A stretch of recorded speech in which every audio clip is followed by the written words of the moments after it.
Well, hey there, Mama, and welcome back to the Moms Overcoming Overwhelm podcast, episode 146. I'm Emily McDermott, and I'm here beside you on this journey as we work together to declutter your home, head, and heart. Sometimes when we are feeling overwhelmed, we have to ask ourselves some hard questions.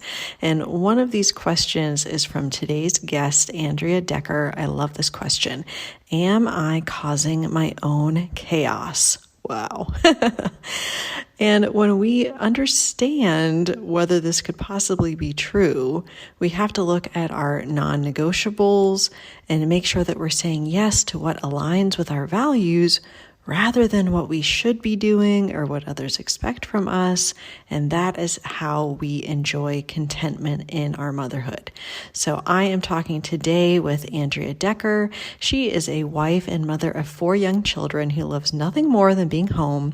And she blogs over at andreadekker.com, where she shares her passions for creating a peaceful home, pursuing a simpler and slower lifestyle, and encouraging women at all stages of life to lean into their values and live more intentionally. So in today's episode, we are chatting about the initial transition to motherhood that caused her to feel overwhelmed, how she learned to start saying no and embrace her current season of motherhood.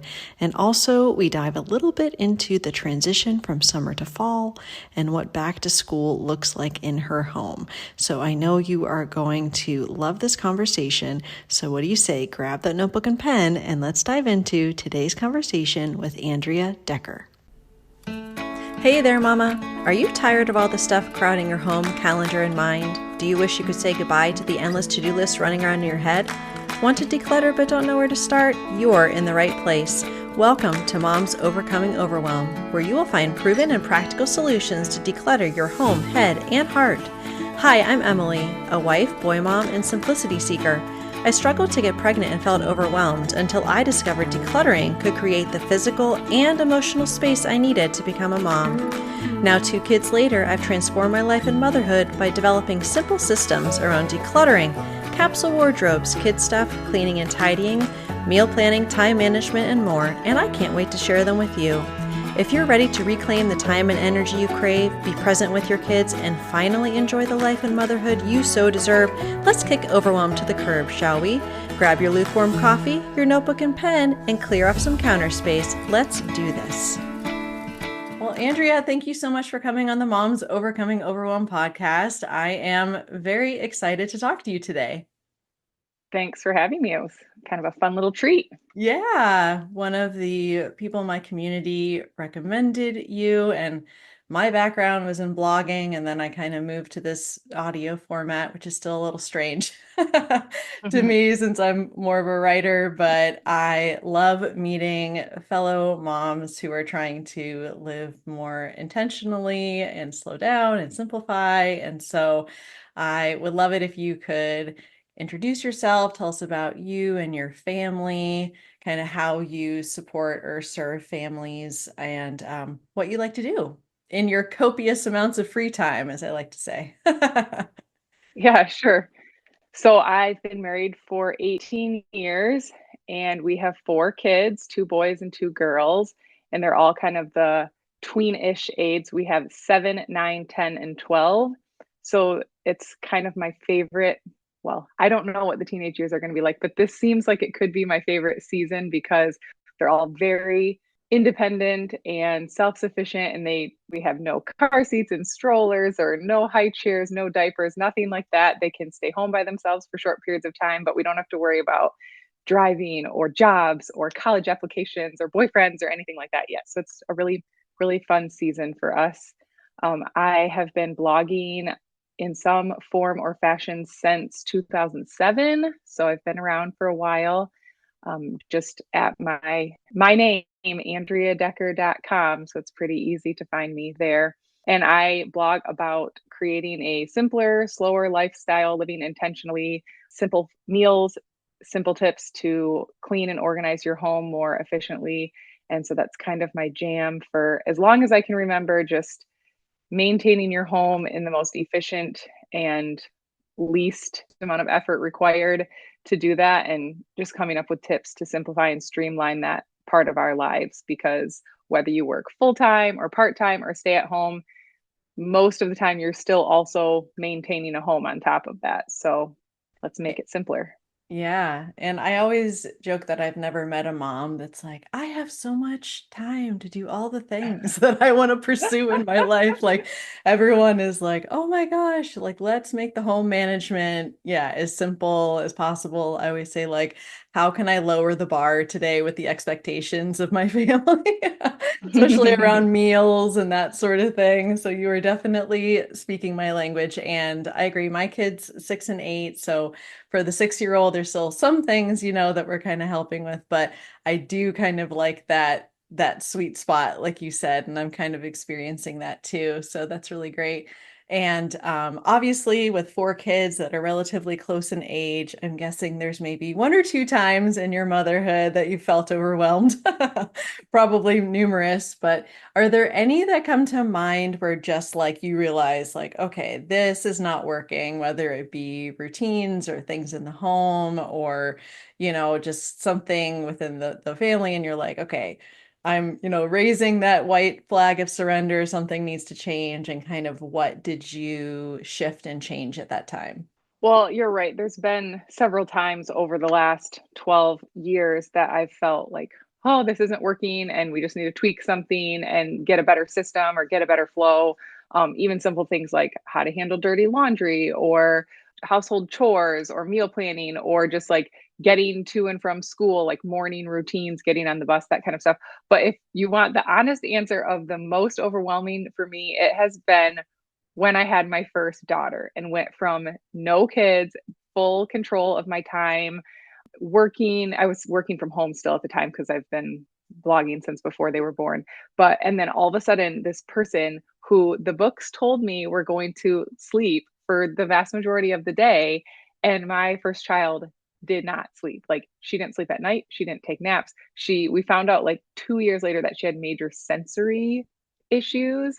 And so she has grown out of them now as an almost teenager. But it was so hard. I felt so overwhelmed. I thought, like, if this is one kid, I could never do more than one child. I can't even function in my normal way because this child is like sucking all the life out of me and requiring all my time and attention. And just thinking, like, how could I do this more than once? But then, of course, I did. And we have 4 kids now. But that was just the most overwhelming time for me, was switching from 0 to 1. And I had to realize that this was like a whole new season and it required giving up a lot of things. So I do now volunteer for a lot of things and I did back then, but for a solid 5 or 6 year chunk of time, we had 4 kids in 5 years. So for those 5, 6 years, I basically did no volunteer work.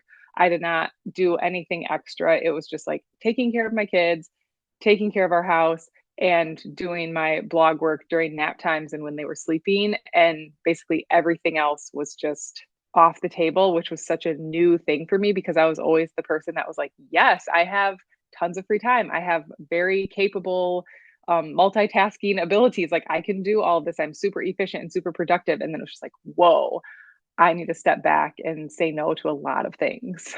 Yeah, I always say some of the best money I ever spent in my life is on sleep consultants because I I definitely. actually did that. Oh, yeah, it was like life-saving for me, and I have always like that, and it's not inexpensive, but so worth it. So, I'm totally with you there. And also, yeah, it is such that shift from, like, I'm very similar.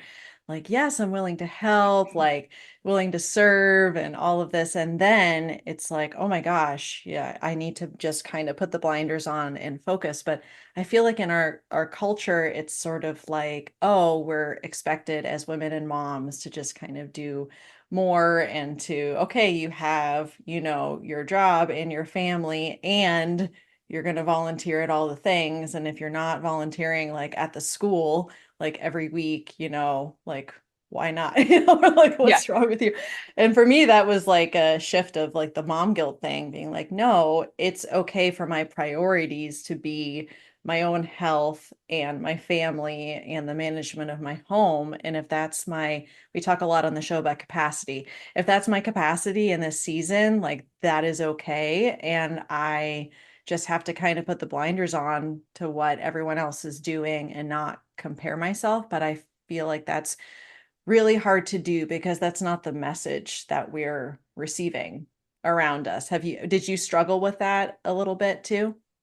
Yeah, I think I talk about a lot that I feel we often bring on our own overwhelm by putting all these shoulds and like, she's doing this, why can't I do this? But she's in a totally different season of life than I am. So maybe she has more capacity to do this.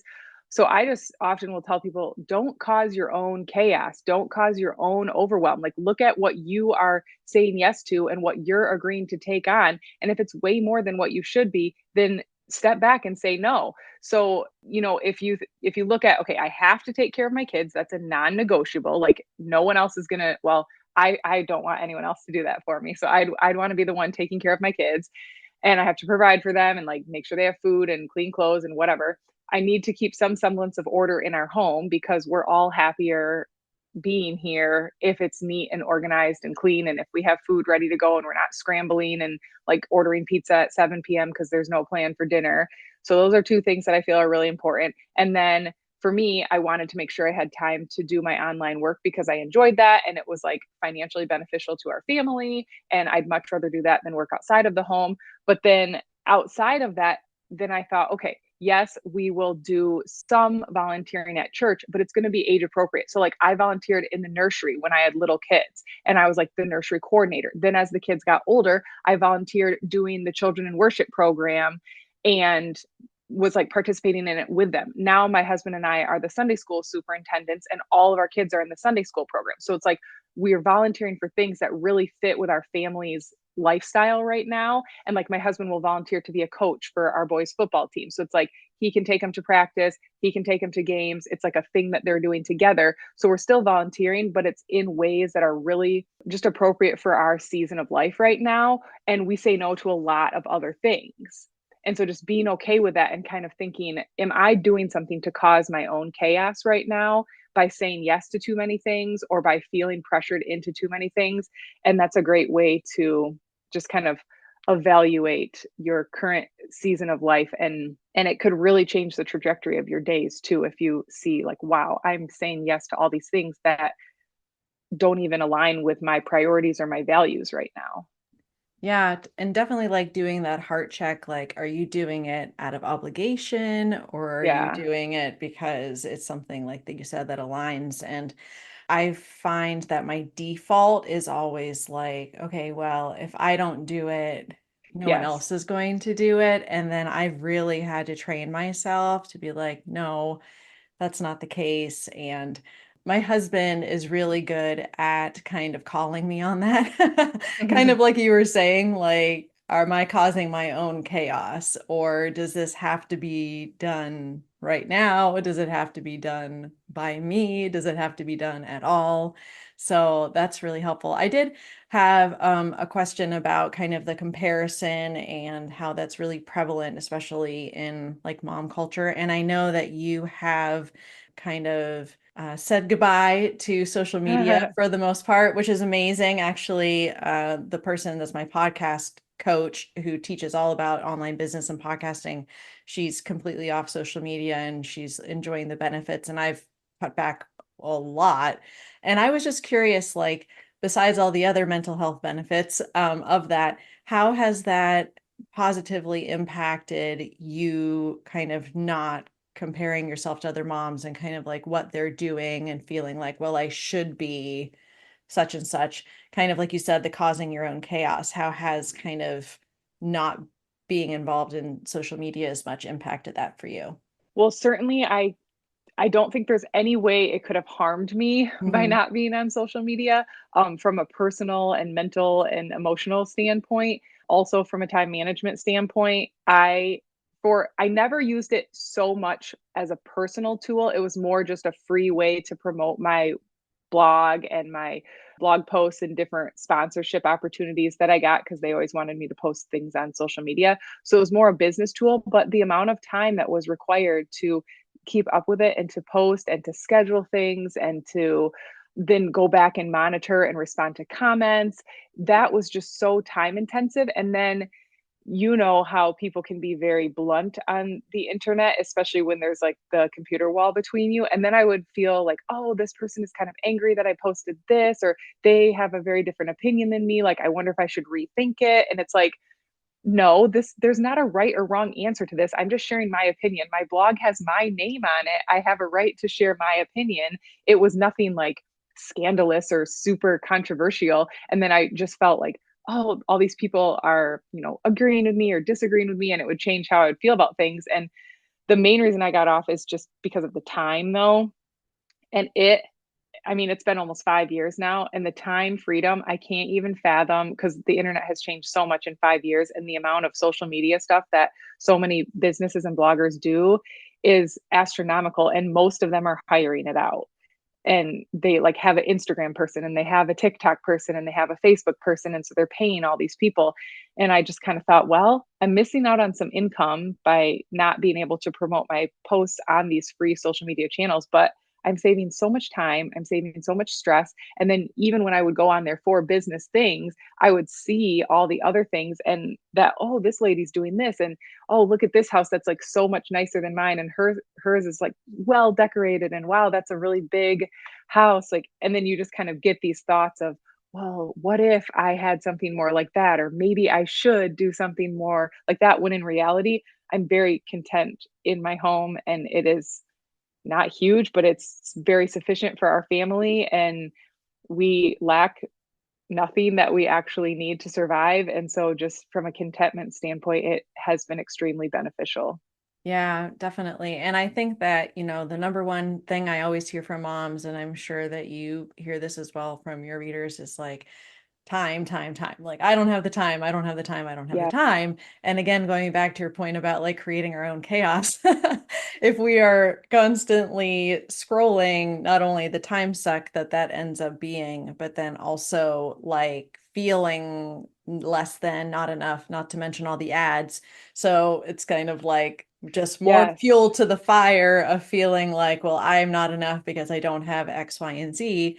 Whereas if you just kind of like don't even have that influence, then you're able to be more confident, I would think, like in your values and your choices. And I have found that even if I have unfollowed everyone except for the Hmm. people that I know closely, it's still like, oh, they're doing such and such for the summer. I should be taking the kids to do whatever. And it's dangerous, I feel like, for just my personal mental health and feeling content and that what I'm doing as a mom is enough. And so that is like a red flag for me. So I've been really trying to cut down, but that's amazing. 5 years and Yeah. you haven't second guessed it. It's like this is just I've it, right? second guessed it. I've second guessed it a few times from a business perspective, where Yeah. I'm just like, man, I do not want to go back. And now I'm getting to the age where my kids are almost teenagers. So Yeah. it's like, I just think I don't really want them to be on social media. And so I feel like if Hmm. I'm dinking around on social media half the day, that would be very challenging for me to be like, well, mom can do it, but you can't do it. Yeah. So I think it's probably just healthy for our family. And then I can say, I don't even do this because it's a huge waste of time. And Mm. I don't want you guys to do this either until you're a little bit older. So, Yeah, no, that's really, really helpful. And I agree. We're always modeling something to our kids. And so the question always is like, well, what are we modeling? hmm. And obviously, if we're like, okay, guys, it's time to get off, time to get off your tablets. And I'm like, my phone, then it's really hard. And they're already very skilled negotiators. So they will definitely notice if I'm on my phone a lot. So that is really Yeah. helpful. I want to transition just a little bit. We were talking before recording about kind of like this summer mode that we find ourselves in, and then Yes. transitioning to the back to school mode with routines and so forth. And just curious in your family, whether that be meals, especially since you already kind of have like this simple meal thing going on, but also with kind of like routines or planning. How do you like prepare for the shift to the fall, because my kids start back August 19th, so it's coming Hmm. up. I may or may not have a countdown clock going Yeah. on for them to go back to school, but what does that look like for you personally and just kind of like in your family as far as that transition goes to fall? So our family is probably quite unique in the sense that my husband is a teacher and does not have a summer job. So he's home all summer. All four of my kids are in school full time during the year and then home full time in the summer. And I'm also home full time. So our family is home, all six of us and the dog, 100% of the time in the summer. So it is a huge shift from school year to summer. And it always kind of like I prepare myself for them all coming home and like how much dirtier the house is going to be and how much more laundry there is and then it's like we have all the neighbors over here and cousins and it's like people all summer long and I'm very introverted.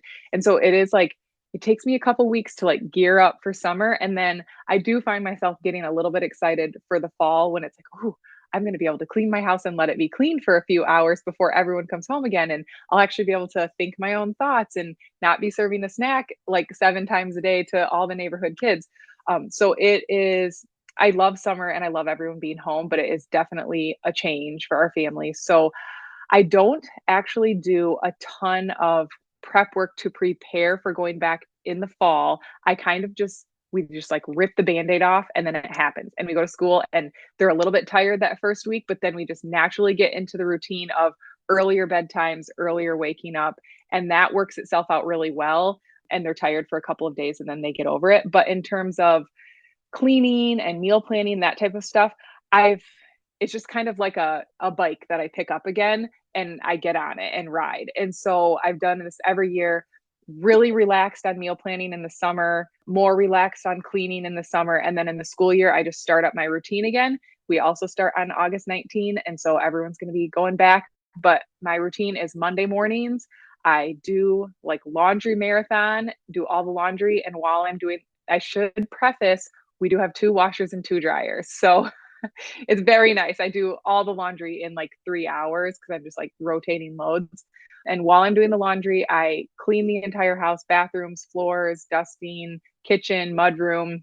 And then after lunch, I go run all my errands, get groceries, restock. And so then it's kind of like resetting for the week. And I do that very religiously every Monday, unless there's like a huge catastrophe or something. But I will rarely schedule anything for myself on Mondays because I just really like resetting after the weekend and then prepping for the whole week ahead.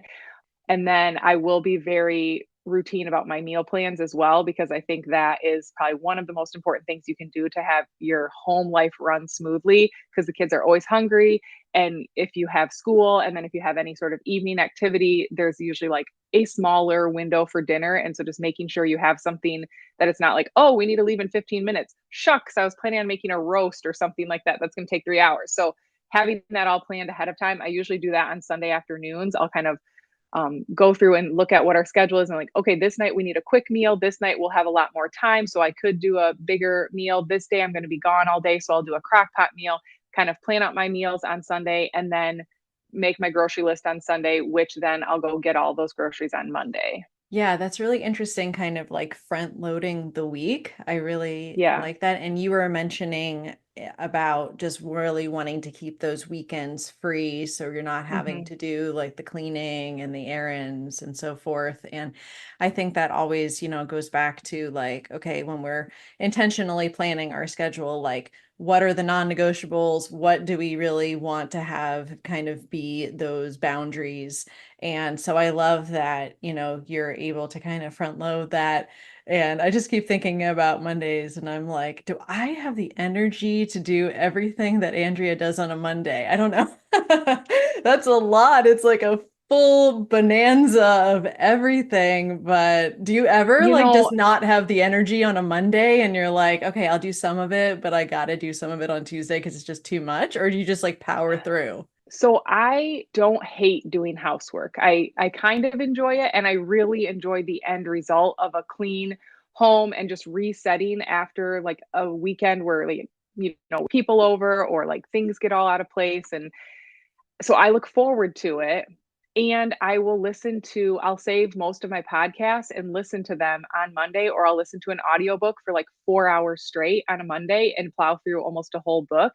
So it's very relaxing for me in some ways because it's just kind of me and my book and my podcast, and no one's interrupting me and asking me questions, and I don't need to make food for anyone. I usually just like have a bowl of yogurt or something for lunch. So it's like I'm not making food. I'm just doing my thing in my groove. So I personally look forward to it, but it would not work if I was a homeschool mom, or if I worked outside of the home, or if I had multiple little children. Like 7 years ago, when I had a 5-year-old, a 3-year-old, a 2-year-old, and a newborn, that would not have worked. I did little pockets of cleaning throughout the day. So for my season right now, it is a very solid routine for me that I thoroughly enjoy, and that very much benefits our family, because then we do have the weekends free. Like, we do not clean on weekends. We don't run errands on weekends. We just relax, and maybe we'll go to like a sporting event or something, or a church event or whatever. But our weekends are very relaxing. And I do not know that many people in my season of life that say that. Yeah, that is one of the things that I'm trying to keep as sacred as possible, is like having the weekend downtime, because that is not, I'm in the kind of greater Washington, D.C. area, and it's normal for people to be going to like 3 to 4 sporting events over the Yeah. course of the weekend. And so that is definitely a boundary where I want it to be like family time, like intentional time together, and, hopefully not doing all my cleaning then also. But yeah, that's really helpful, and a great reminder that we're living within the season that we're in, and just kind of making that work for us. So that is incredibly helpful. And I just love learning from other moms that are kind of in different seasons, kind of focusing on different things. And I know your blog is like, your website, I should say, is a treasure trove of information. And I would love it if you could just tell us the best way to connect with you, if there's any like resources on the website that you want to direct people to, just whatever you want to share, feel free. Well, it's very easy to find me on the internet. I'm just andreadekker.com, and that is Dekker with 2 Ks. But you don't need to search for me on social media, because I won't be posting there. I do have a very easy to sign up for email newsletter that goes out on Wednesday mornings, and it has one simple recipe, a simple organizational or cleaning tip, and then one article that I've written from the past or current about intentional living. So, kind of my thing is simple food, organized home, intentional living. So, I focus on those 3 aspects. And then usually a little update of our family life, or some other resources from the web, or fun products that I like will kind of be at the end of that newsletter. But that's it. You can get on my email newsletter list, or you can just browse the more than 3,000 blog posts on my website, all for free. Wonderful. Well, I will go ahead and link that in the show notes. So thank you so much, Andrea. It was so nice chatting with you and learning more about kind of your journey and what has been working well for you and your family. So thank you again so much for coming on the show. Yeah, thanks for having me. It was fun. If you like today's podcast, here's what you can do. Just take 30 seconds to leave me a review. I know you're a busy mama. You're overwhelmed, in fact. But 30 seconds of your day makes such an impact. I'll be blessed by your words. They'll definitely make my day. And who knows, you might be entered for this month's giveaway. In Apple Podcasts, scroll down to write a review. Thanks so much for your time. I'm so grateful for you.